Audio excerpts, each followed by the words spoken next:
Hey guys, welcome back to the channel, and today I'm going to show you how to request a credit limit increase with Kikoff. Alright, it's going to be a really quick video. Let's jump straight into it. So first thing you're going to do is to log into your Kikoff account, and remember you can do that on the mobile app, or you can also sign in on the website through your computer. Once you sign into your account, you just want to click on credit limit increase, and then you're going to enter the requested credit limits, and you're going to review and confirm the credit limits increase details just to make sure everything is accurate.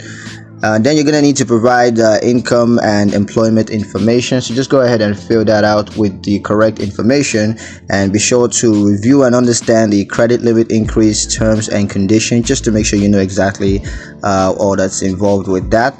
And once that's done, just submit it and wait for Kikoff to review and respond to the request. So yeah, that's pretty much it on how to request a credit limit increase with Kikoff. I hope you guys liked the video. Hope you found the information useful enough. If you did, like the video, comment down below, let me know what you thought, share the video with your friends, and subscribe to the channel if you haven't done that already. And I'll see you guys in the next one.